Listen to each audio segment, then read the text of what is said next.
face it, bust another.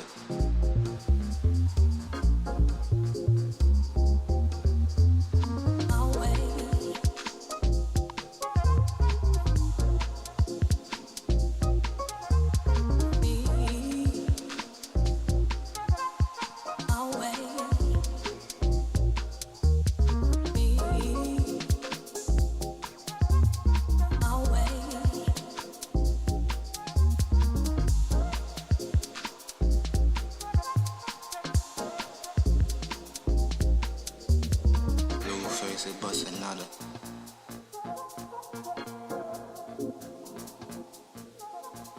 Blue face it, bust another. Blue face it, bust another.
Jay Massey is a full-time real estate investor. He's an entrepreneur. He also teaches people how to find deals, raise capital for real estate investments. Meeting Jay Massey in person, you'd think he's just a regular guy. He's got jeans and a t-shirt on and a pair of sneakers. But he's built up a multi-million-dollar empire. I hope you do have an empty notebook because it's going home filled. Jay gives back so much value that I've never seen. Now, at this moment, when I'm looking at the kitchen, things are going through my head. You want to be friends with him, and he treats you Like, you're the only person in the room, even though it's for the benefit of everybody. This is how, when you ask yourself, how does Jay do it? This is how. He tells people that they have to take action, and they have to take action now. I took the action, and the results have paid off. What happens when the marketplace understands who we are and how we go out there?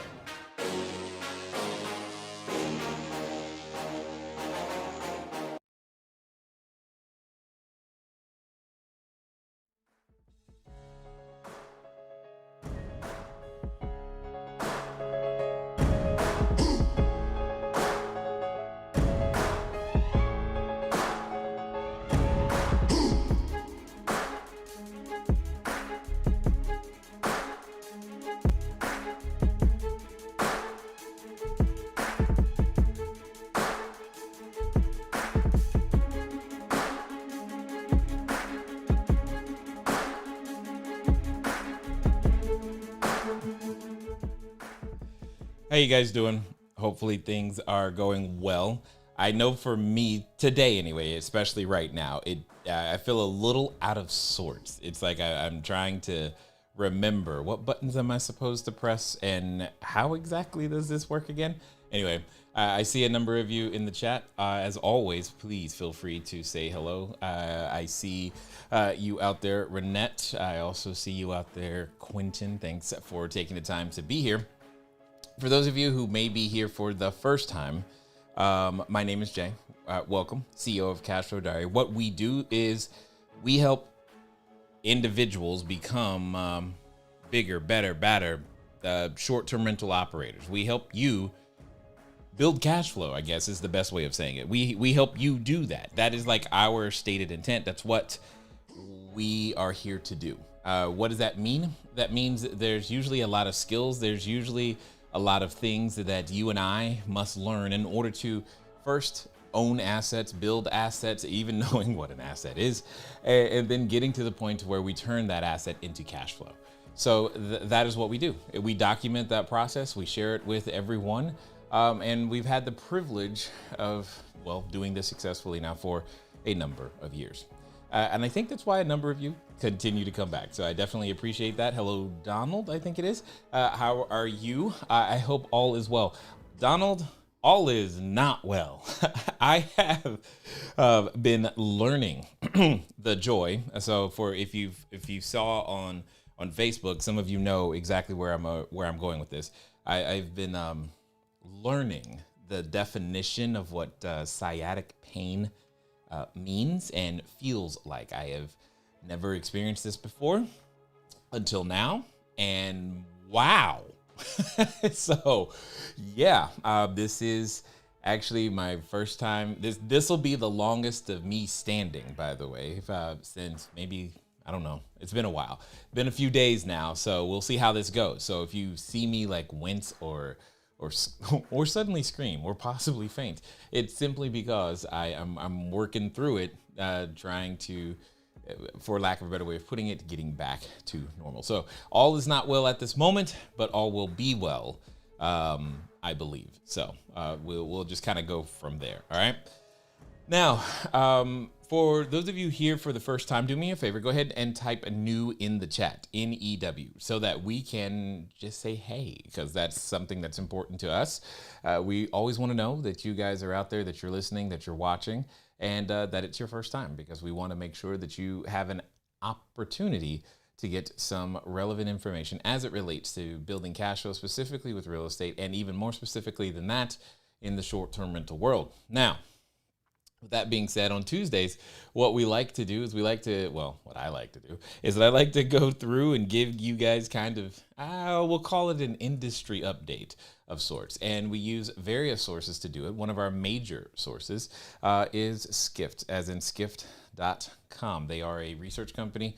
And again, they have a lot of their information is 100% free. So you don't feel like you need to go purchase anything, but it is definitely something that they do. But they also produce a number of reports and articles, and it just becomes a great way to stay on top of things you might not otherwise have a chance to understand or hear or see, because again, it's not exactly like it's newsworthy to the sense to where everyone needs to know, but for those of you who have a desire to make short-term rentals work, then, well, you care a lot. So we often will take the information and the news to break it down just to kind of show you where the opportunities lie. And we're definitely going to be able to do that today because there's a lot of, and in fact, here's the phrase. So someone get ready to write this down. I've said this before, I say it again. Where there's chaos, there's cash flow. So there's a lot of chaos right now, which therefore means there's a lot of cash flow. Some of you on some of the articles and news that we're going to go through today, you will see some things that I have said before. It may even sound familiar. It may even be things that you are now doing because of some of the training that we have provided, which only should serve as confirmation that you are moving in the correct direction, not as a source of fear or something of that nature, like, oh no, it's too late.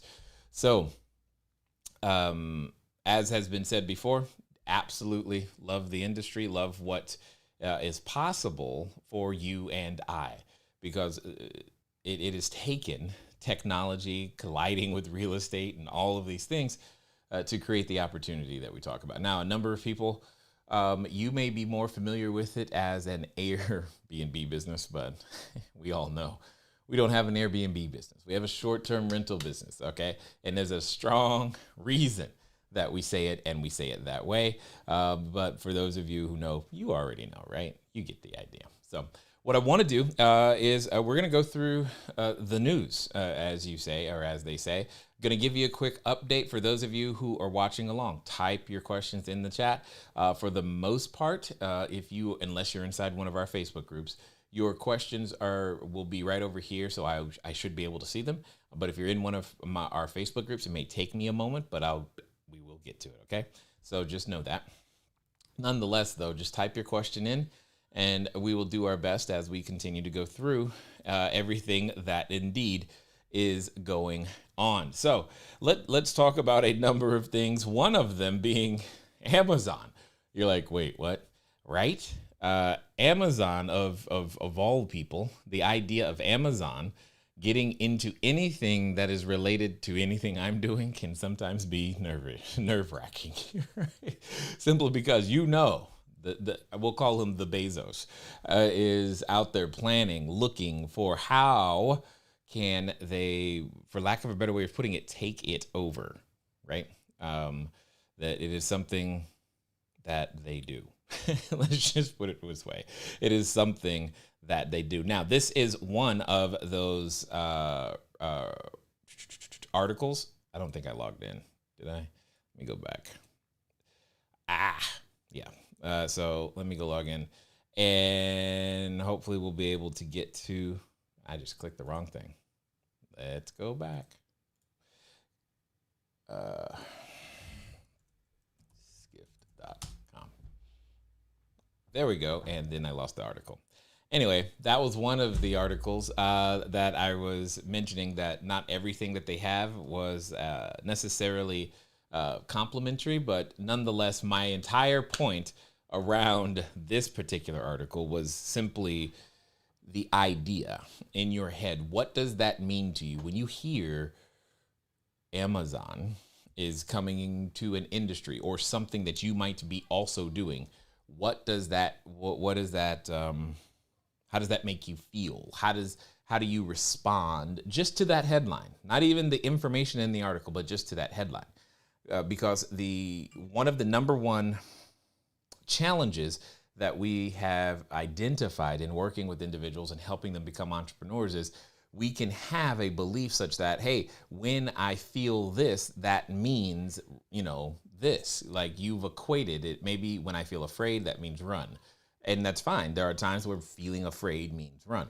At the same time, there are certain associations that you may have made that don't necessarily mean, or rather will serve you, because you, me, we, all of us, we get to choose what things mean. And in this particular case, if you choose to let words like, oh, Amazon is, doing something, whatever that might be, related to what it is that you're in the process of doing, if you let that mean, hey, I guess it's time to quit, or I'm too late, then it will have its intended effect, maybe, So sometimes you want to just consider and read deeper. So I'm going to leave that for you for that further study, if you will. However, this is something that I'm pretty like, whoa, that's kind of, actually, you know what? You don't see it. Yep. There we go. So this is the big, if you will, big issue article, something to consider and think about very, very strongly, is the idea that the next decade, okay, literally the next decade, 10 years of airline travel, as far as Boeing is concerned, is a lost one, meaning where we ended 2019 is where we hope to be by 2030 type of situation. Meaning during this next 10 years, there's the thought process. There will be a need for less just airplanes in Boeing's case, which I can kind of see where they're coming from. However, when you see this article, okay, so we're going to take the kind of same idea. When you see this article and you hear this, does that necessarily mean, does that mean in your mind, then this is, the business is the wrong business, right? See, this is another one of those situations where if you look at that, you could take that to mean a certain thing, but this is just an example of chaos that you guys have been preparing for quite some time. And because you've been preparing for it, this doesn't necessarily bother you. This just confirms what you already suspected, because you've been asked, hey, how long is gonna, like if you've been talking to landlords, how long is it before it all comes back? A while. That's the best answer I've been able to give. Because it's like, I don't know. Why would I know? You don't know. No one really knows. But the idea of it taking 10 years for the travel industry to recover, that kind of makes sense to me. Additionally, one of the other, let me see, where did it go? Oh yeah, that's good. We're good to that for sure. What is this? No, not that one. There's one other thing that I don't think enough people are thinking about. Oh, yeah, that's good. There's one thing that I don't think a lot of people are thinking about, because there it is. Because we are looking at, unemployment from a macro perspective, right? And unemployment in this particular case, it has some concentration in certain groups, right? And one of the groups in which exists strong concentration of the unemployment that's currently going through the world is in the hospitality, or in this case, hotel, because it's just now getting under 30%. Just think about that for a moment. What is that? What does that mean? That means there is a strong likelihood that as of this moment, even now today, many months in, in your geographic area, a number of the hotels that are in your area are still not open. Or if they are open, it's open at severely limited capacity. Now, motels, different story. Hotels, not so much. Please hear the distinction. So it doesn't mean, when you see things like this, don't let it equate to, oh goodness, the business doesn't work, right? That's like been the theme from the first ones. And where there's chaos, there's cash flow. What this also could mean for those of you who are, especially if you're just getting started, it means that there's quality individuals who are already trained and can come to make your business better, looking for a way to continue what it is that they do. Now, will there be a significant amount of retraining and reorganization going on? Yeah, has to, right? So, because the amount of travel demand. Notice how Boeing's saying, hey, we're not going to need as many planes. Hotels are saying, hey, we have too many people. All of these things are coinciding with the same thing. There's a large reorganization around the customer's preference. This doesn't mean travel won't exist. It means how it exists is undergoing a metamorphosis.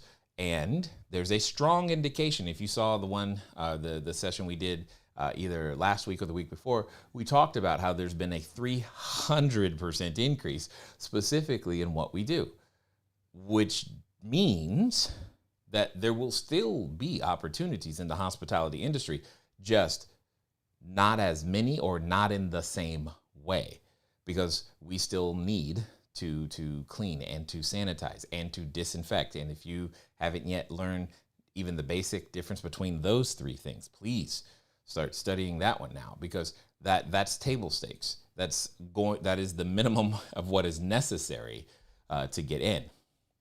So while you could take these first three articles that I'm highlighting here as bad things are coming, I would rather you as the entrepreneur see these as a bunch of interrelated problems that you can solve, and that indeed we already do. In fact, here's the next one. What happens, and I love the question, by the way, what happens when a massive wave of hotels default, right? This is actually a very struggling, serious issue, especially when we go, when the smaller hotels, when we start looking at some of those as well. There's a significant weakness in the industry, and even it's like there's significant weakness, and there will be there'll be a continued, and it's not even continued weakness, it's because the customer preferences will completely shift. The infrastructure is not, but currently in place to support it, right? So, and I'm going to be ridiculous for a second. Here's what I'm saying.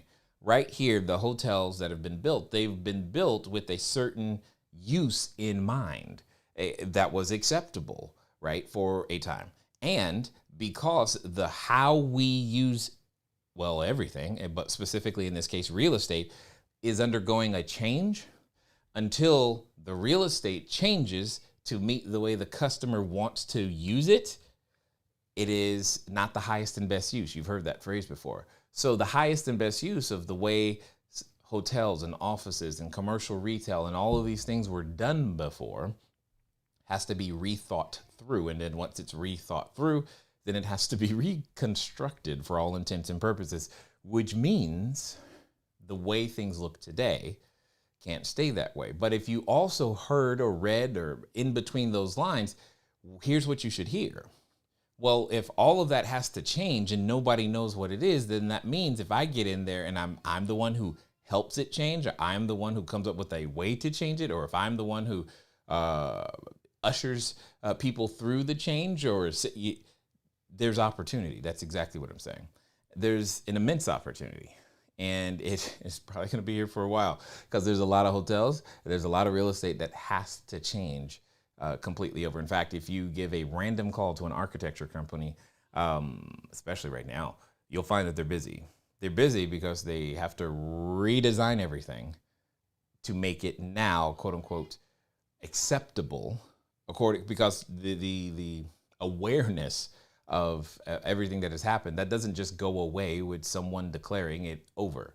That doesn't happen. In fact, if you did any research before this particular event here with COVID, you would also have seen that in the countries where the prior SARS was a really biggest issue, they were still wearing masks when this version of COVID and all this other stuff started, because it leaves a mark, right? And every pandemic has left a mark on real estate. And it has also modified how real estate is constructed, sold, and used. We haven't even begun to really see that effect yet, but it will just take time, right, for that to happen, because we're just not going to use things in the same way anymore. And that's a good thing. Okay, that is a good thing. The marketplace, the economy is trying to find the new efficient way to use the collective resources. Your job as the entrepreneur is to organize those resources in a way that the new customer that is now emerged is willing to use them. I call that short-term rentals, because that is what here is a increased demand for what it is that we do, because the customer has a preference of having, and the big claim is control over their own environment. I was at my chiropractor been at the chiropractor a lot. Remember, see the sciatic nerve comment earlier. Anyway, and he was talking about, because he was wondering how things were going, because he was also assuming things were going pretty good because he was in the process of looking for, trips and whatnot. And he said to me, I think people are just not wanting to stay at a hotel. I'm like, you were right, sir. They're not. So, that trend, it's not some super inside secret, but it does mean if you're willing to help solve that problem, because there's not enough inventory in the way that people want to use real estate today on a temporary basis for housing. That's why you and I have the opportunity that we have. And again, to confirm, as we talked about way back in April, that October would be the beginning. We'll see what happens, right? And now we're beginning to see, right? I expect that to continue.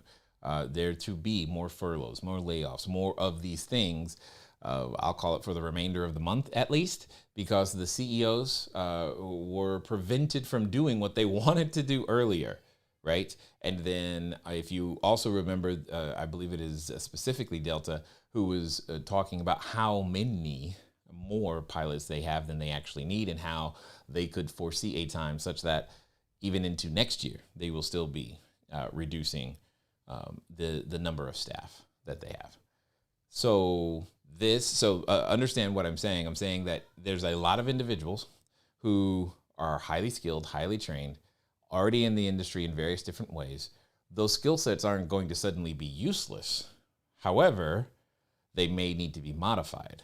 And part of that modification, part of that transformation is where you and I can play a role, depending, you pick your piece. What is it that you can help solve? What part of this big issue can you help solve? Because there's a husband, father, mother, brother, sister out there who's hoping that they can find an opportunity that will give them the opportunity to, of course, feed their family, take care, et cetera, et cetera. And that's the role that entrepreneurs, we've always played. And I'm talking to you. So I'm definitely talking to you when I say this. So hopefully, these things aren't, just don't interpret these things as, it's bad, right? Because if it was all bad, then I'm just going to go with Airbnb very specifically wouldn't be going for an IPO right now, because they were planning on doing that anyway, but now they got different reasons, right? Because the very first thing they did at the beginning of the pandemic is that they issued new debt, and they got the debt sold. So now they're trying to pay it down. So that's basically what this is. It's a play to possibly create some cash, but ultimately to reduce their indebtedness that's on their books. And that kind of makes sense, because they probably, I can't imagine what the what the payments are, but the payments are huge. And if you can, lighten the load in terms of fixed payments and change that over to, equity in some way, shape, or form, that could help you from a business standpoint, just to operate, stay afloat, do the thing that you got to do. So by no means are they gone, nor should you think that they were ever going to be. But they too are undergoing a transformation, as are we all. They've found other ways to bring new services to the market. So if you've gone to their website recently, you know exactly what I'm talking about. And you should too be doing the same thing. How else, and that's like the major question, if you will, how else can you serve your existing customer?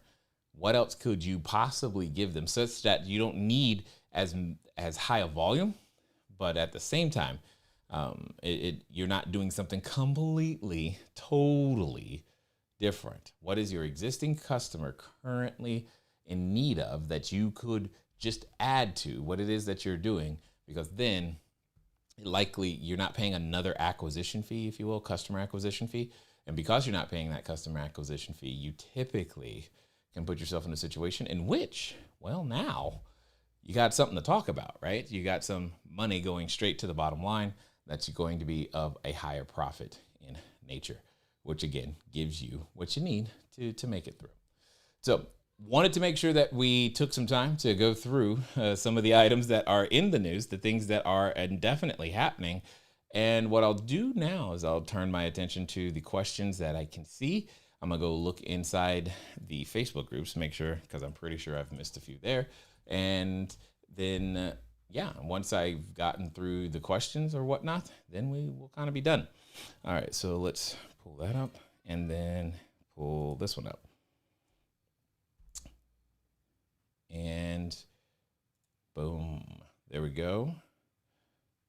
And boom. All right, perfect. So let's see. What's this?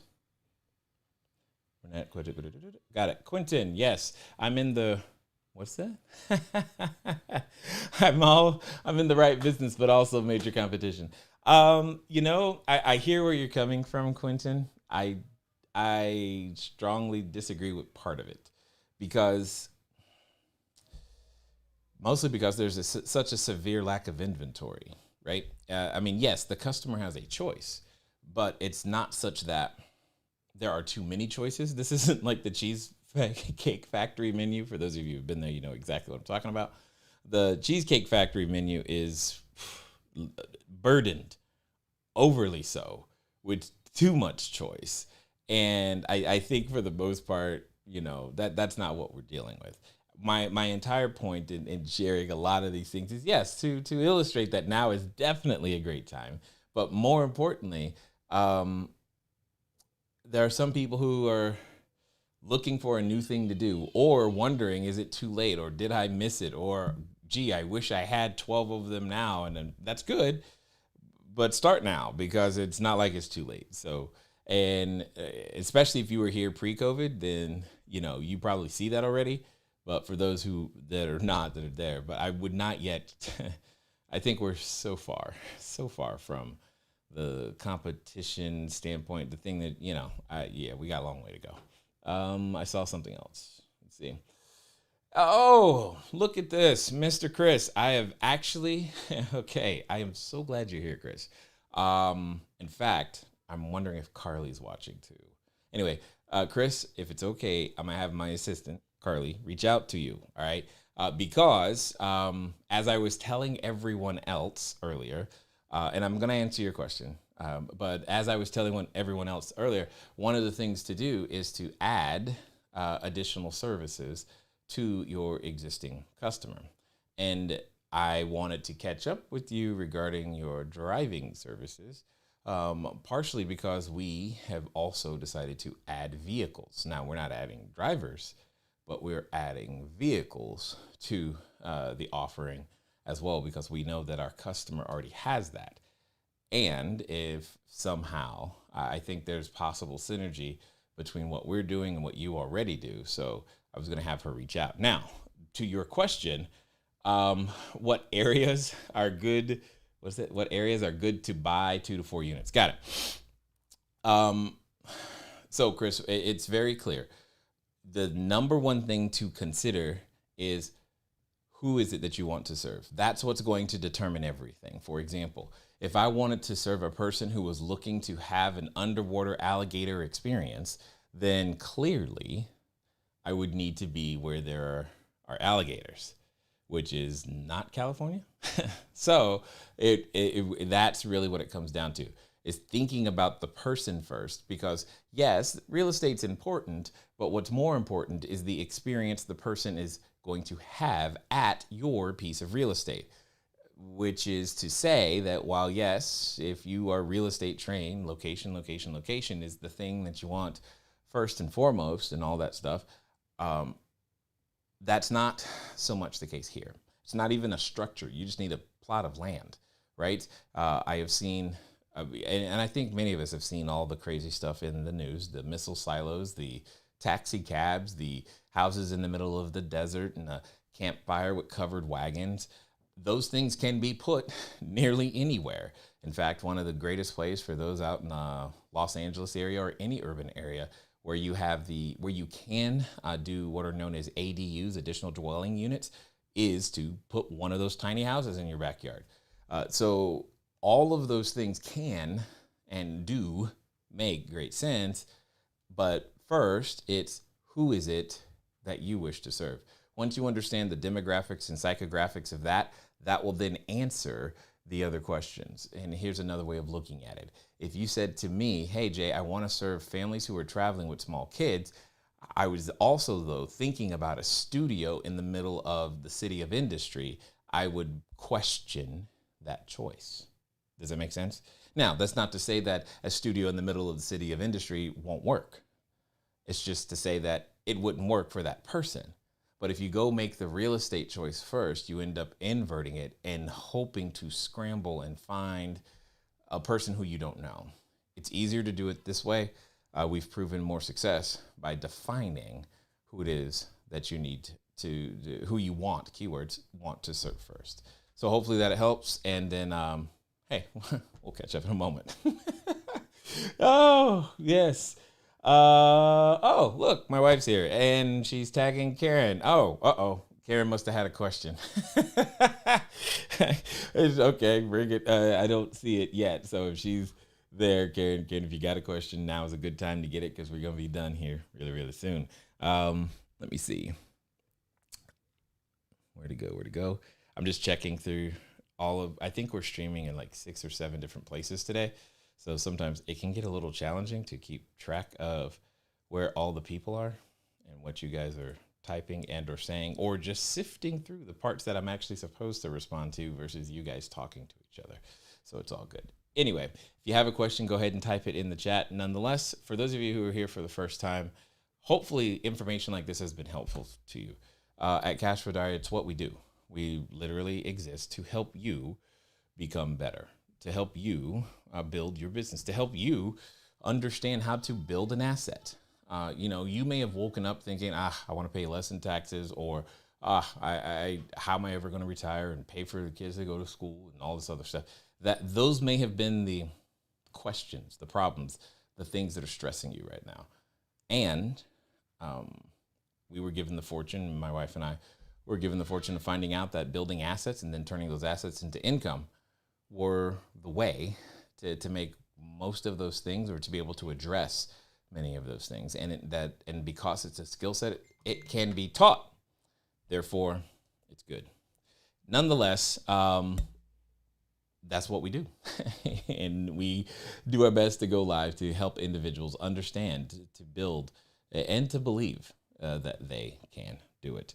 Because that's the goal, is to help you build and to help you believe. Because depending on how you grew up, you didn't necessarily grow up with a whole bunch of people telling you you can do it, especially something like this. So we like to make sure that you know, you believe, and more importantly, you see and you have examples of people who are doing it surrounding you as well. Chris, good.